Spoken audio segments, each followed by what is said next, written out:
Good morning. आज हम पढ़ेंगे प्रेरणिक प्रभाव या जिसको हम बोलते हैं इंडक्टिव इफेक्ट, उसके विभिन्न अनुप्रयोग। तो पिछले क्लास में हम प्रेरणिक प्रभाव के बारे में उसका डेफिनेशन क्या होता है, वो कितने प्रकार का होता है, कौन कौन से समूह हैं जो प्लस आई इफेक्ट डालते हैं, कौन कौन से समूह हैं जो माइनस आई इफेक्ट डालते हैं, उनकी वरीयता का क्रम क्या होता है, ये सारा कुछ हम पिछले क्लास में पढ़ चुके हैं। और यदि आपने पिछला क्लास मिस कर दिया है तो उस क्लास का जो लिंक है वो आपको डिस्क्रिप्शन में मिल जाएगा, वहाँ से आप लिंक पर क्लिक करके पिछला सेशन आप कंप्लीट स्टडी कर सकते हैं। आज का हमारा जो टॉपिक होगा वो होगा प्रेरणिक प्रभाव के अनुप्रयोग, एप्लीकेशन ऑफ इंडक्टिव इफेक्ट। विभिन्न जो कार्बनिक यौगिक होते हैं उनके गुणों में प्रेरणिक प्रभाव की वजह से किस तरह से परिवर्तन होता है, वो सारा चीज़ आज हम देखने वाले हैं। और आज का सेशन बहुत इंपॉर्टेंट है क्योंकि इसी से कई सारे क्वेश्चन आपके कंपटीशन एग्जाम में पूछे जाते हैं। मेन एग्जाम में भी कभी कभी चाहे आप हायर एजुकेशन में चले जाओ या स्कूल एजुकेशन में चले जाओ, वहाँ पर भी इससे कई सारे रिलेटेड क्वेश्चन जो है वो एग्ज़ाम में पूछते हैं। तो ये बहुत इंपॉर्टेंट है, इसको ध्यान से देखिए और समझिए। तो सबसे पहले हम देखते हैं जो एल्किल हैलाइड है उनकी क्रियाशीलता को प्रेरणिक प्रभाव जो है वो कैसे प्रभावित करता है, कैसे उस पर इफेक्ट डालता है। तो यहाँ पर हमने कुछ एग्जाम्पल ले लिए हैं। जैसे हमने लिया है CH4 मेथेन, ये आपका मेथिल क्लोराइड, और ये आपका होगा टर्शरी ब्यूटिल क्लोराइड। ठीक है, ये हम इन तीनों चीज़ों में कंपेयर करके देखते हैं कि ये तीनों में सबसे ज़्यादा रिएक्टिव कौन सा होगा, क्योंकि हमको इसी को देखना है, एल्किल हैलाइड की क्रियाशीलता, या हम बोल सकते हैं रिएक्टिविटी ऑफ एल्किल हैलाइड्स। तो यहाँ पर जो मेथिल क्लोराइड है उसका फार्मूला होगा CH3Cl। संरचना देखें तो इस तरह का हो जाएगा। अब यहाँ पर देखिए कि ये जो कार्बन है इससे 3 हाइड्रोजन और एक क्लोरीन इस तरह से जुड़ा हुआ है। अब ये जो Cl है, ये Cl जो है ये डालता है minus I effect. Minus I effect मतलब क्या करेगा, यहाँ पर जो साझे का इलेक्ट्रॉन होगा, ये जो बॉन्ड Cl बॉन्ड, कार्बन और क्लोरीन बॉन्ड, यहाँ पर जो साझे का इलेक्ट्रॉन होगा इसको ये अपनी ओर खींचेगा। अपनी ओर जैसे इस पर खींचेगा तो क्लोरीन पर पार्शियली नेगेटिव चार्ज और कार्बन पर पार्शियली पॉजिटिव चार्ज उत्पन्न हो जाएगा। तो जैसे इस पे धनावेश पैदा होता है तब ये क्या करता है, ये जो कार्बन हाइड्रोजन बॉन्ड है, ये बॉन्ड, ये सभी के सभी कार्बन हाइड्रोजन बॉन्ड है। तो इन बॉन्ड में जो इलेक्ट्रॉन होता है उन इलेक्ट्रॉनों को ये अपनी ओर खींचना शुरू करता है। क्यों? इस धन आवेश के कारण, क्योंकि जैसे धन आवेश उत्पन्न होता है इसकी स्टेबिलिटी जो है वो डिस्टर्ब हो जाती है। तो वो क्या करेगा, अपने आवेश को जल्दी से जल्दी हटाना चाहेगा ताकि वो ज़्यादा स्टेबल हो जाए। तो उसके लिए क्या करेगा, ये यहाँ से इलेक्ट्रॉन को खींचेगा, ये कार्बन। तो जैसे ये कार्बन इलेक्ट्रॉन्स को अपने साथ खींचता है तो ये जो कार्बन हाइड्रोजन बॉन्ड है ये बॉन्ड हो जाता है वीक। क्लियर? जैसे यहाँ से इलेक्ट्रॉन जो है कार्बन की तरफ आएंगे तो ये जो बॉन्ड होता है ये कमजोर हो जाता है, वीक हो जाता है, और वीक होने की वजह से ये आसानी से टूट करके अलग हो जाता है। मतलब इसकी जो रिएक्टिविटी है, इसकी जो क्रियाशीलता है वो बढ़ जाती है। दूसरी तरफ यदि हम देखें मेथेन की बात करें, मेथेन की संरचना कैसा होगा, C और इस तरह से 4 हाइड्रोजन यहाँ पे जुड़ा रहता है। अब यहाँ पे देखिए किसी तरह का कोई भी ना तो एल्किल है ना तो आपका हेलोजन है, कोई भी नहीं है। तो यहाँ पर ना तो किसी तरह का प्लस आई इफेक्ट काम कर रहा है, ना तो किसी तरह का यहाँ पे माइनस आई इफेक्ट काम कर रहा है। ठीक है, तो इस वजह से क्या होगा कि ये जो कार्बन हाइड्रोजन बॉन्ड होगा ये इसकी तुलना में स्ट्रांग होगा, इसीलिए यहां से ये हाइड्रोजन जो है वो कठिनाई से टूटेगा। क्लियर? यहां पर ये जो हाइड्रोजन है वो कठिनाई से टूटेगा, लेकिन दूसरी तरफ यदि मेथिल क्लोराइड में देखें तो ये जो हाइड्रोजन होता है यहां से आसानी से टूट जाएगा ये। तो दोनों में यदि हम देखें तो ज्यादा क्रियाशील कौन सा होगा आपका, मेथिल क्लोराइड। मेथिल क्लोराइड में माइनस आई इफेक्ट होता है। माइनस आई इफेक्ट की वजह से क्या होगा, जो कार्बन है उस पर धनावेश पैदा होगा। जैसे इस पर धनावेश पैदा होगा तो जो कार्बन हाइड्रोजन बॉन्ड है यहाँ से वो इलेक्ट्रॉन खींचना शुरू करेगा। जैसे इलेक्ट्रॉन्स को खींचेगा तो कार्बन हाइड्रोजन बॉन्ड जो है वो वीक हो जाएगा, और जैसे ये वीक होगा तो यहाँ से आसानी से हाइड्रोजन टूट जाएगा और इसकी जो क्रियाशीलता है वो बढ़ जाएगी। दूसरी तरफ यदि हम देखें टर्शरी ब्यूटिल क्लोराइड की यदि हम बात करें तो यहाँ पर देखिए इससे इस कार्बन से भी देखिए 3 एल्किल समूह जुड़े हैं और एक क्लोराइड जुड़ा हुआ है। तो यहाँ पर ये क्लोराइड क्या करेगा, फिर से ये माइनस आई इफेक्ट डालेगा। क्लोराइड हमेशा माइनस आई इफेक्ट डालता है। मतलब ये क्या करेगा, साझे के इलेक्ट्रॉन को अपनी ओर खींचेगा। यहाँ पे क्या है, एल्किल है, ये भी एल्किल है, ये भी एल्किल है। एल्किल क्या करता है, प्लस आई इफेक्ट डालता है, मतलब अपने इलेक्ट्रॉन करेगा, क्या करेगा, ये कार्बन को देगा। ये भी अपने इलेक्ट्रॉन प्रतिकर्षित करेगा, दूर धकेलेगा। प्लस आई इफेक्ट मतलब इलेक्ट्रॉन प्रतिकर्षी, इलेक्ट्रॉन को अपने से दूर फेंकेगा। दूर फेंकेगा मतलब ये कहाँ चला जाएगा, कार्बन की ओर। यहाँ से भी इलेक्ट्रॉन जो है वो कार्बन की ओर आएंगे। तो अब क्या होता है, इस कार्बन पर क्या होगा, जो इलेक्ट्रॉन की डेंसिटी है वो बढ़ जाएगी। देखिए यहाँ से इस कार्बन को इधर से भी इलेक्ट्रॉन मिल रहा है, इधर से भी मिल रहा है, इधर से भी मिल रहा है। तो इस कार्बन को क्या हो जाएगा, यहाँ पे इलेक्ट्रॉन की डेंसिटी जो है वो बढ़ जाएगी। ठीक है, जैसे यहाँ पर इलेक्ट्रॉन की डेंसिटी बढ़ेगी, जैसे यहाँ पे इलेक्ट्रॉन्स की मात्रा बढ़ती है, तो होता क्या है, देखिए ये कार्बन है और इस पर इलेक्ट्रॉन डेंसिटी ज्यादा है। क्यों ज्यादा है, इस प्लस आई इफेक्ट के कारण। सब के सब उसको क्या कर रहे हैं, इलेक्ट्रॉन दे रहे हैं, उसकी ओर धकेल रहे हैं। तो इसके चारों तरफ क्या होगा, इलेक्ट्रॉन की डेंसिटी बढ़ जाएगी। और इससे जुड़ा क्या है, क्लोराइड है। तो ये जो क्लोराइड होता है ये कैसा होता है, ऋण विद्युतीय तत्व होता है। तो अब आप देखिए ये ऋण विद्युतीय तत्व है और कार्बन के पास क्या होता है, इलेक्ट्रॉन की डेंसिटी बढ़ जा रही है। और इलेक्ट्रॉन भी कैसा होता है, निगेटिव चार्ज वाला होता है। तो यहां पर निगेटिव चार्ज की मात्रा बढ़ रही है और ये खुद निगेटिव चार्ज वाला होता है, मतलब इलेक्ट्रॉन निगेटिव होता है। तो अब क्या होता है, इन दोनों में प्रतिकर्षण चालू होता है, इन दोनों में प्रतिकर्षण चालू होता है।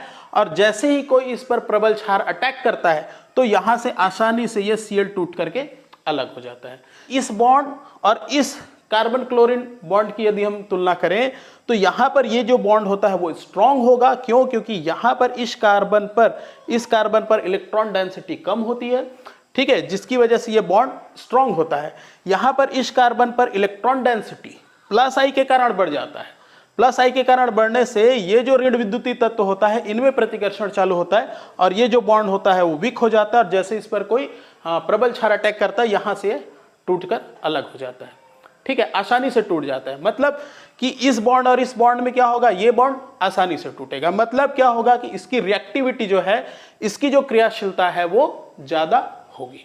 ठीक है, दोनों में कंपेयर करें तो इसकी क्रियाशीलता ज्यादा हो जाएगी। चलिए इसके बाद हम देखते हैं, नेक्स्ट है अम्लों की प्रबलता, या जिसको हम बोलते हैं स्ट्रेंथ ऑफ एसिड। तो जैसे हमने एग्जांपल में ले लिया है फॉर्मिक एसिड, एसिटिक एसिड और प्रोपेनोइक एसिड। अब इन तीनों में हम कंपेयर करके देखते हैं कि कौन सा अम्ल जो है वो ज्यादा स्ट्रांग होगा। तो इससे पहले हम पढ़ चुके हैं कि जो एसिड होता है, एसिड हम किसको बोलेंगे, एसिड जो क्या करता है, H प्लस देता है उसको हम क्या बोलते हैं, एसिड। और जो जितनी आसानी से H प्लस देंगे वो उतने ही प्रबल एसिड हो जाएंगे, और जो कठिनाई से H प्लस आयन डोनेट करेंगे वो क्या होंगे, दुर्बल एसिड होंगे। तो यहां पर हम देखते हैं, तो जो फॉर्मिक एसिड है, फॉर्मिक एसिड की संरचना इस तरह से होती है कुछ, ये आपका एसिटिक एसिड और ये आपका प्रोपेनोइक एसिड। अब यहाँ पे सबसे पहले हम देख लेते हैं एसिटिक एसिड। एसिटिक एसिड में हम देखें तो यहाँ पर एसिटिक एसिड से जुड़ा हुआ है एक एल्किल समूह। एल्किल समूह मतलब ये क्या डालेगा, प्लस आई इफेक्ट डालेगा, अपने इलेक्ट्रॉन कहाँ करेगा, साझे का इलेक्ट्रॉन ये कार्बन की ओर धकेलेगा। प्लस आई इफेक्ट मतलब इलेक्ट्रॉन प्रतिकर्षी, साझे के इलेक्ट्रॉन को क्या करेगा, कार्बन की ओर ये धकेलेगा। कार्बन की ओर धकेलेगा तो अब क्या होता है, इस कार्बन पर आ जाएगा माइनस चार्ज। तो जैसे कार्बन पर ऋण आवेश आता है मतलब इस पर इलेक्ट्रॉन डेंसिटी जो है वो बढ़ जाती है। तो अब क्या करेगा, ये माइनस चार्ज को हटाने के लिए क्या करेगा, इसके पास एक्स्ट्रा इलेक्ट्रॉन आ गए हैं तो उस एक्स्ट्रा इलेक्ट्रॉन को क्या करता है, वो दूसरी तरफ धकेल देता है। ठीक है, दूसरे को देता है। मतलब कार्बन के पास जैसे इलेक्ट्रॉन डेंसिटी बढ़ेगी, कैसे बढ़ेगी, इस एल्किल के द्वारा डाले गए इस प्लस आई इफेक्ट की वजह से यहाँ पर डेंसिटी बढ़ गई, इस पर माइनस चार्ज आ गया। तो अब क्या करेगा, ये अपना माइनस चार्ज हटाने के लिए इसके पास जो एक्स्ट्रा इलेक्ट्रॉन उसको क्या करेगा, ये दूसरे परमाणु की ओर फेंकेगा, धकेलेगा। मतलब यहाँ का जो इलेक्ट्रॉन है कहाँ चला जाएगा, इस ऑक्सीजन में चला जाएगा। अब ऑक्सीजन में भी क्या होगा, माइनस चार्ज उत्पन्न हो जाएगा। क्यों, क्योंकि यहाँ पर भी इलेक्ट्रॉन की डेंसिटी बढ़ गई। तो जैसे कार्बन ने जो अतिरिक्त इलेक्ट्रॉन है उसको किसको दे दिया, ऑक्सीजन को दिया। तो ऑक्सीजन को देगा तो अब यहाँ पर क्या हो जाएगा, यहाँ पर पार्शियली निगेटिव चार्ज आ जाएगा। तो जैसे यहाँ पर पार्शियली निगेटिव चार्ज आएगा मतलब यहाँ पे इलेक्ट्रॉन की डेंसिटी बढ़ जाएगी। तो क्या होगा, ये जो हाइड्रोजन है और ये जो ऑक्सीजन है इनके बीच में ये जो बॉन्ड होता है ये हो जाता है स्ट्रॉन्ग। क्यों होगा, देखिए ये आपका यहाँ पे इलेक्ट्रॉन की डेंसिटी बढ़ गई और हाइड्रोजन क्या है, आपका धन विद्युतीय तत्व है। तो दोनों के बीच में क्या होता है, जो बॉन्ड होता है वो ज़्यादा स्ट्रांग हो जाता है। ज़्यादा स्ट्रांग होने की वजह से क्या होता है, ये H+ जो है यहाँ से आसानी से नहीं टूट पाता। जबकि दूसरी तरफ हम यदि देखें फॉर्मिक एसिड को, तो फॉर्मिक एसिड में देखिए यहाँ पर किसी तरह का कोई एल्किल नहीं है, मतलब यहाँ पर कोई प्रभाव नहीं पड़ेगा, प्लस आई ना तो माइनस आई। यहाँ पे जो ऑक्सीजन और हाइड्रोजन बॉन्ड है और यहाँ पर जो ऑक्सीजन हाइड्रोजन बॉन्ड है, यदि दोनों की हम तुलना करें तो ये बॉन्ड क्या हो जाएगा, स्ट्रांग हो जाएगा, और ये जो बॉन्ड क्या होगा वो हो जाएगा वीक। ठीक है, क्यों? क्योंकि देखिए यहाँ पे हम क्या देख रहे हैं कि यहाँ पे इलेक्ट्रॉन डेंसिटी बढ़ गई, जिसकी वजह से इनके बीच आकर्षण बढ़ गया, मतलब बॉन्ड स्ट्रांग हो गया। यहाँ पर तो कोई इलेक्ट्रॉन डेंसिटी नहीं बढ़ी है, मतलब ये जो बॉन्ड होगा वो उसके मुकाबले क्या हो जाएगा, दुर्बल हो जाएगा। और जैसे दुर्बल हो जाएगा मतलब ये हाइड्रोजन यहाँ से आसानी से टूट जाएगा, और जैसे टूटेगा ये हो जाएगा प्रबल अम्ल, स्ट्रॉन्ग एसिड। और एसिटिक एसिड क्या हो जाएगा, ये होगा दुर्बल अम्ल, ये इन दोनों के मुकाबले। वहीं पे यदि हम प्रोपेनोइक एसिड को ले लें तो प्रोपेनोइक एसिड में देखिए क्या है, एथिल समूह जुड़ा हुआ है। और हमने क्या पढ़ा है कि एथिल और मेथिल में कौन ज्यादा प्लस आई इफेक्ट डालता है, जो एथिल होता है वो। ठीक है, या हम कह सकते हैं कि जैसे जैसे नंबर ऑफ कार्बन्स बढ़ते जाते हैं, कार्बन चैन बढ़ते जाता है, वैसे वैसे जो प्लस आई इफेक्ट है वो बढ़ते जाता है। मतलब यहां पर प्लस आई इफेक्ट ज्यादा होगा। इसको मैं ऐसा डबल लिख दूं, ठीक है, ध्यान में रहेगा। यहां पे प्लस आई थोड़ा सा है, यहां पे प्लस आई ज्यादा है। ठीक है, ये डबल लिखने का मतलब यही है, यहां पे प्लस आई इफेक्ट ज्यादा पड़ेगा। ज्यादा पड़ेगा मतलब ज्यादा मात्रा में यहां पे ये इलेक्ट्रॉन जो है वो कार्बन की ओर धकेलेगा। तो कार्बन में क्या होगा, ज्यादा मात्रा में ऋणावेश पैदा होगा। इसको भी मैं डबल बना देता हूं। ठीक है, जब यहां पे ज्यादा मात्रा में ऋणावेश पैदा होगा तो ये भी क्या करेगा, ज्यादा मात्रा में अतिरिक्त इलेक्ट्रॉन किसको देगा, ऑक्सीजन को देगा। तो यहां पर भी ऋणावेश ज्यादा मात्रा में ही पैदा होगा। ठीक है, अब ज्यादा मात्रा में यहां पे ऋणावेश पैदा हो रहा है तो ये जो बॉन्ड होगा वो क्या होगा, और ज्यादा स्ट्रांग हो जाएगा। क्लियर? देखिए यहां पर ये बॉन्ड स्ट्रांग है, ठीक है, लेकिन यहां पर क्या है, प्लस आई ज्यादा है। प्लस आई ज्यादा होने की वजह से यहाँ पे आवेश ज्यादा हो गया। आवेश ज्यादा होने की वजह से इनके बीच में आकर्षण ज्यादा हो जाएगा, मतलब वो बॉन्ड जो है वो ज्यादा स्ट्रांग हो जाएगा। और ज्यादा स्ट्रांग होगा मतलब वहां से H+ को तोड़ना या H+ को निकालना ज्यादा कठिन होगा। मतलब कि ये जो है ये अति दुर्बल अम्ल हो जाएगा। क्लियर? ये इस तरह से, तो ये सबसे दुर्बल होगा, उससे स्ट्रांग ये होगा, और सबसे स्ट्रांग क्या हो जाएगा आपका, फॉर्मिक अम्ल। ठीक है, तो यहां पे हम ये कह सकते हैं कि जैसे जैसे प्लस आई बढ़ेगा, ठीक है, सिंपल देखिए यहां पे प्लस आई कम है, यहां पे प्लस आई ज्यादा है। जैसे जैसे प्लस आई बढ़ेगा क्या होगा, अम्ल जो है वो दुर्बल होते जाएगा। ठीक है, ये की पॉइंट आप ध्यान में रखिए कि प्लस आई जितना अधिक होगा अम्ल उतना ही दुर्बल होगा, और प्लस आई जितना कम होगा अम्ल उतना ही प्रबल होता जाएगा। चलिए इसी में कुछ और एग्जांपल हम ले लेते हैं। तो यहां पर हमने लिया है acetic acid, monochloro acetic acid और डाइक्लोरो एसिटिक एसिड। अब तीनों में कंपेयर करते हैं। तो इससे पहले हम एसिटिक एसिड को देख चुके हैं। एसिटिक एसिड में क्या है, एक एल्किल समूह है। एल्किल समूह है मतलब ये प्लस आई इफेक्ट डालेगा, अपने इलेक्ट्रॉन किसको देगा, कार्बन की ओर। तो यहाँ पर क्या होगा, पार्शियली निगेटिव चार्ज उत्पन्न होगा, और फिर क्या करेगा, ये कार्बन उस अतिरिक्त इलेक्ट्रॉन क्लाउड को भेज देगा कहाँ, ऑक्सीजन की तरफ। तो ऑक्सीजन पर इस तरह से निगेटिव चार्ज पैदा हो जाएगा, और इसकी वजह से क्या होगा, इन दोनों के बीच आकर्षण जो है वो बढ़ जाएगा। ठीक है, ये हमने देखा है। दूसरी तरफ यदि हम मोनोक्लोरो एसिटिक एसिड की बात करें, तो मोनोक्लोरो एसिटिक एसिड में बात करें तो यहाँ पर देखिए एक है क्लोरीन, और क्लोरीन क्या करता है, क्लोरीन डालता है minus I effect. Minus I effect मतलब इलेक्ट्रॉन को अपनी ओर खींचता है। मतलब ये क्या करेगा कि यहाँ पे जो इलेक्ट्रॉन है इसको अपनी ओर खींचेगा, ठीक है, यहाँ पर जो इलेक्ट्रॉन है इसको अपनी ओर खींचेगा। इन इलेक्ट्रॉन को ये क्या करता है, अपनी ओर ये खींचता है, जिसकी वजह से क्या होता है कि इस कार्बन पर उत्पन्न हो जाएगा पार्शियली धन आवेश। अब जैसे इस पर धन आवेश उत्पन्न होगा तो यहाँ पर इलेक्ट्रॉन, ऑक्सीजन के पास जो इलेक्ट्रॉन होगा, ऑक्सीजन में इस तरह से लोन पेयर होता है, तो यहाँ पर जो इलेक्ट्रॉन होगा उसको क्या करता है, अब कार्बन अपनी ओर खींचता है। कार्बन अपनी ओर खींचता है तो इसकी वजह से क्या होता है, यहाँ पर भी ऑक्सीजन में धनावेश उत्पन्न हो जाता है। अब जैसे यहाँ पर धनावेश उत्पन्न होता है, और हाइड्रोजन क्या है आपका, धन विद्युतीय तत्व है, तो अब क्या होता है, देखिए यहाँ पर ऑक्सीजन में ऑलरेडी धनावेश उत्पन्न हो रहा है, और हाइड्रोजन क्या है, धन विद्युतीय तत्व है। तो अब दोनों में क्या होता है, प्रतिकर्षण चालू हो जाता है। ठीक है, और उस प्रतिकर्षण की वजह से ये जो बॉन्ड होता है वो वीक होने लगता है, दुर्बल हो जाता है। ठीक है, दूसरी तरफ हम और देख लेते हैं, यहां पर है आपका डाइक्लोरोएसिटिक एसिड। अब डाइक्लोरोएसिटिक एसिड में 2 क्लोरीन है इस तरह से, ये भी माइनस आई इफेक्ट डालेगा, ये भी माइनस आई इफेक्ट डालेगा, मतलब जो है ये भी इलेक्ट्रॉन खींचेगा, ये भी इलेक्ट्रॉन खींचेगा। तो क्या होता है, यहां से भी ये कार्बन से भी इलेक्ट्रॉन खींचेंगे, तो यहां पर क्या होगा, फिर से इस कार्बन में क्या होगा, धनावेश पैदा होगा। अब यहाँ पे देखिए 2 क्लोरीन है, तो इसको मैं ऐसा डबल लिख देता हूं, यहाँ पे ज्यादा मात्रा में धनावेश पैदा होगा। क्लियर। अब क्या करेगा, ये जो कार्बन है इस ऑक्सीजन से इलेक्ट्रॉन खींचेगा। ठीक है, क्योंकि इसमें धनावेश उत्पन्न हो रहा है, तो उस धनावेश को खत्म करने के लिए, बैलेंस करने के लिए क्या करता है, ऑक्सीजन के पास जो इलेक्ट्रॉन होता है उसको वो खींचेगा। तो अब ऑक्सीजन में क्या होगा, यहां पर धनावेश उत्पन्न होगा। ठीक है, अब यहां पे ज्यादा धनावेश है तो यहां से ज्यादा खींचेगा, तो यहां पर भी धनावेश ज्यादा उत्पन्न होगा। ठीक है, अब दोनों में कंपेयर करें, यहां पर जो ऑक्सीजन हाइड्रोजन बॉन्ड है और यहां पर जो ऑक्सीजन हाइड्रोजन बॉन्ड है, इस दोनों को देखते हैं।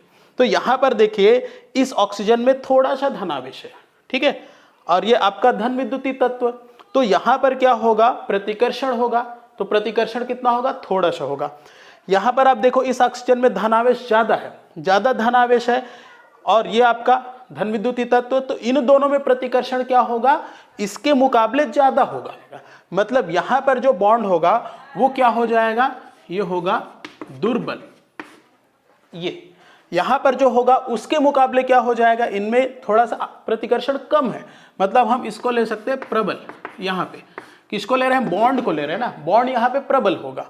यहां पे आप देखो, यहां पे निगेटिव है और ये आपका धन विद्युतीय, मतलब यहां पर बॉन्ड कैसा होगा, यहां पर तो आकर्षण होगा, प्रतिकर्षण तो होगा नहीं, आकर्षण होगा। तो यहां पर जो बॉन्ड होता है वो अधिक प्रबल हो जाएगा, उनके मुकाबले ये अधिक प्रबल होगा। ये ठीक है, यहां पे अधिक प्रबल होगा, मतलब कि यहां से अब चूंकि बॉन्ड, हम बॉन्ड की बात कर रहे हैं, बॉन्ड यहां पे बहुत ज्यादा स्ट्रांग होगा, यहां पर थोड़ा सा स्ट्रांग होगा, और यहां पे बॉन्ड क्या होगा, वीक होगा। तो अब जो बॉन्ड वीक है वहां से हमको H+ तोड़ने में ज्यादा आसानी होगी, मतलब ये यहां से H+ आसानी से टूटेगा, आसानी से टूटेगा, मतलब आपका प्रबल अम्ल। ये क्या हो जाएगा, आपका बंध दुर्बल होगा, जितना दुर्बल होगा उतना ही ये क्या होगा, प्रबल अम्ल। ये प्रबल होगा, तो उसके मुकाबले क्या होगा, यहां पे प्रबल क्या है, बंध प्रबल है। ठीक है, बंध, कौन सा बंध, ये बॉन्ड प्रबल है, तो इस वजह से क्या हो जाएगा, यहां पे जो अम्ल होगा वो होगा दुर्बल हो जाएगा। ठीक है, उसके मुकाबले। और यहां पे देखिए ये जो बॉन्ड है वो बहुत प्रबल है, बहुत ही स्ट्रांग है, तो यहां से ये H+ बहुत ही कठिनाई से टूटेगा, मतलब ये आपका हो जाएगा अति दुर्बल। ये तो ये की पॉइंट आप ध्यान रखिएगा कि +I जब बढ़ता है तो अम्ल की प्रबलता कम होती है, लेकिन -I जब बढ़ता है तो अम्ल की प्रबलता जो है वो बढ़ते जाती है। ठीक है, उसका रीजन भी आपने देखा है, जैसे जैसे +I बढ़ेगा तो ये ऑक्सीजन हाइड्रोजन बॉन्ड स्ट्रांग होता जाएगा, ये स्ट्रांग होगा, अम्ल की प्रबलता कम। जैसे जैसे -I बढ़ेगा तो ये ऑक्सीजन हाइड्रोजन बॉन्ड क्या हो जाएगा, दुर्बल होते जाएगा, और जैसे दुर्बल होगा तो अम्ल की प्रबलता अधिक। क्लियर। नेक्स्ट होता है क्षार की प्रबलता, स्ट्रेंथ ऑफ बेस। ठीक है, इसमें हमने एग्जांपल ले लिया है NH3 अमोनिया, ये आपका प्राइमरी एमीन और ये आपका सेकेंडरी एमीन। तो ये जितने भी हैं, अमोनिया है, एमीन है, ये क्या होते हैं, ये क्षारीय प्रकृति के होते हैं। क्षारीय प्रकृति मतलब जैसे जो एसिड होता है क्या करता है, H+ ये त्यागता है, ठीक है, त्याग करता है। उसी तरह जो बेस होते हैं वो क्या करते हैं, H+ ग्रहण करते हैं, और जो जितनी जल्दी से, जितनी आसानी से उस H+ को, मतलब प्रोटॉन को एक्सेप्ट करता है, अपने साथ बांधता है, वो क्या हो जाएगा, उतना ही प्रबल, उतना ही स्ट्रॉन्ग बेस होगा। ठीक है, तो ये जो तीनों जो हमने एग्जांपल लिए, तीनों के तीनों क्षारीय प्रकृति के होते हैं। इनका जो नेचर होता है वो कैसा होता है, बेस जैसा होता है। ठीक है, मतलब ये H+ क्या करते हैं, एक्सेप्ट करते हैं, अपने साथ H+ को आसानी से ये बांधने वाले होते हैं। तो अब इनमें हम देखते हैं कि तीनों में प्रबल कौन होगा, कौन सा प्रबल होगा और कौन सा दुर्बल होगा। तो जैसे यदि हम अमोनिया की बात करें तो अमोनिया में देखो ये नाइट्रोजन होता है, नाइट्रोजन में होता है लोन पेयर ऑफ इलेक्ट्रॉन, और इसी लोन पेयर ऑफ इलेक्ट्रॉन की वजह से क्या होता है, जब प्रोटॉन इसके नजदीक आता है तो उसको वो अपने साथ आसानी से बांध लेता है। ठीक है, अब देखिए क्या होगा कि जैसे ही इस अमोनिया में 3 हाइड्रोजन परमाणु है, मतलब यहाँ पर किसी तरह का कोई ना तो प्लस आई इफेक्ट काम करेगा ना तो माइनस आई इफेक्ट काम करेगा।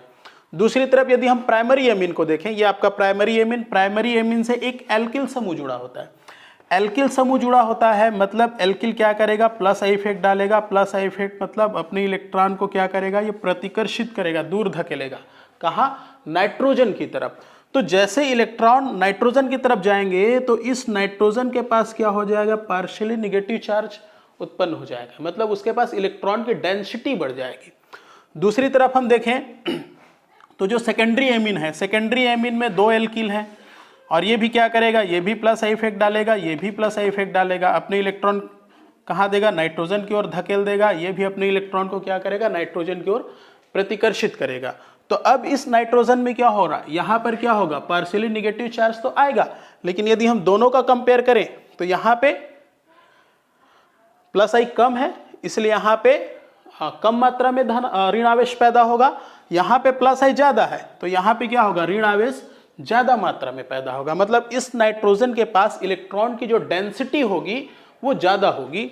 तो अब मान लीजिए कोई भी H+ बाहर से आता है, ये H+ आता है तो यहाँ पर इलेक्ट्रॉन डेंसिटी ज्यादा है, तो ये क्या करेगा, इसको आसानी से अपने साथ बांध लेगा। जबकि दूसरी तरफ हम देखें प्राइमरी में तो यहाँ पर मान लीजिए कोई H+ आता है तो ये क्या करेगा, ये भी अपने साथ बांधेगा। ठीक है, यहाँ पर भी ऋण आवेश है। ये क्या करेगा, नाइट्रोजन, यहाँ पर भी यदि कोई H+ आता है तो ये भी क्या करेगा, ये भी उसको अपने साथ आसानी से बांधेगा। लेकिन अंतर क्या हो रहा है, देखिए यहाँ पर जो इलेक्ट्रॉन का डेंसिटी है वो थोड़ा कम है, यहाँ पे इलेक्ट्रॉन डेंसिटी थोड़ी ज़्यादा है, यहाँ पे इलेक्ट्रॉन डेंसिटी बहुत ज़्यादा है। मतलब क्या है कि जिसके पास ज़्यादा इलेक्ट्रॉन डेंसिटी होगी वो क्या करेगा, ज़्यादा ताकत से उसको खींचेगा, मतलब आसानी से उसको वो अपने साथ बांध सकता है। और हम जानते हैं कि जो H+ को ग्रहण करता है और जितनी आसानी से ग्रहण करता है वो क्या होगा, उतना ही प्रबल क्षार हो जाएगा। तो यहाँ पे आप देख लीजिए कौन जो है आसानी से H+ को ग्रहण करेगा, जिसके पास इलेक्ट्रॉन डेंसिटी ज़्यादा होगी, सिंपल सी बात।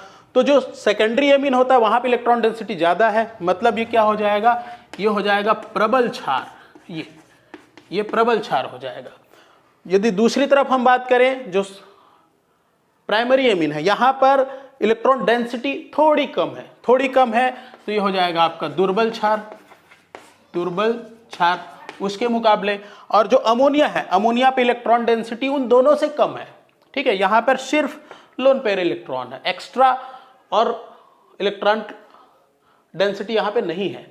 तो ये क्या करेगा, उन दोनों के मुकाबले ये और प्रोटॉन को तो ग्रहण करेगा, लेकिन वो लोग जितना जल्दी करेंगे ये उतना जल्दी नहीं कर पाएगा। ठीक है, क्यों, क्योंकि इलेक्ट्रॉन डेंसिटी कम है, तो इसीलिए क्या हो जाएगा, ये अति दुर्बल हो जाएगा ये। तो यदि हम इन तीनों में देखें तो सबसे प्रबल कौन सा हुआ, सबसे प्रबल आपका ये होगा, उसके बाद ये होगा, और दुर्बल कौन सा हुआ, अमोनिया। तो सिंपल शब्द में कह सकते हैं कि जिसके पास इलेक्ट्रॉन डेंसिटी ज्यादा होगी वो प्रोटॉन को ज्यादा जल्दी से अपने साथ बांधेगा और उसकी क्षारकता जो है वो उतनी ही प्रबल हो जाएगी। ठीक है, अब यहां से हमारा की पॉइंट क्या निकल के आता है, यहाँ पे देखिए एक एल्किल है तो प्लस आई थोड़ा सा कम है, यहाँ पे 2 एल्किल समूह, दोनों के दोनों प्लस आई इफेक्ट डालेंगे, मतलब यहाँ पर जो प्लस आई इफेक्ट है वो ज्यादा पड़ेगा। तो हम यहाँ से कह सकते हैं कि जैसे प्लस आई इफेक्ट बढ़ता है, ठीक है, प्लस आई इफेक्ट जैसे जैसे बढ़ेगा वैसे वैसे क्या होगा, क्षार जो है वो प्रबल होते जाएगा। ठीक है, ध्यान रखिए, जैसे जैसे प्लस आई बढ़ेगा तो क्षार की प्रबलता भी बढ़ते जाएगी। और इसी का अपोजिट होता है, जैसे जैसे मान लीजिए माइनस आई बढ़ेगा तो क्षार की प्रबलता क्या होगी, कम होगी। प्लस आई में बढ़ेगा, माइनस आई में क्षार की प्रबलता कम होते जाएगी। ठीक है, तो इस तरह से जो प्रेरणिक प्रभाव है वो अम्ल की क्षारकता को इफेक्ट करता है। तो चलिए आज की क्लास में इतना ही, और मैंने क्लास के स्टार्टिंग में ही बोला है कि इंडक्टिव इफेक्ट यदि आपका क्लियर नहीं है तो मैं आपको नीचे डिस्क्रिप्शन में लिंक मिल जाएगा, वहाँ से आप इंडक्टिव इफेक्ट मतलब जो प्रेरणिक प्रभाव है उसके जो प्रकार है, कौन प्लस डालता है कौन माइनस डालता है, कैसे इफेक्ट करता है, वो पिछले लेक्चर में हमने क्लियर कर लिया था, तो वो आपको लिंक में मिल जाएगा, वहाँ से उसको देखिए और क्लियर कर लीजिए। ठीक है। साथ ही मैंने ये भी बोला था कि ये बहुत इंपॉर्टेंट टॉपिक है, इससे बहुत सारे क्वेश्चन आपके कंपटीशन एग्जाम में और मेन एग्जाम में आते हैं, तो इसको भी आप अच्छे से क्लियर करिए। आज की क्लास में इतना ही, बाकी हम पढ़ेंगे नेक्स्ट क्लास में। Okay, thank you.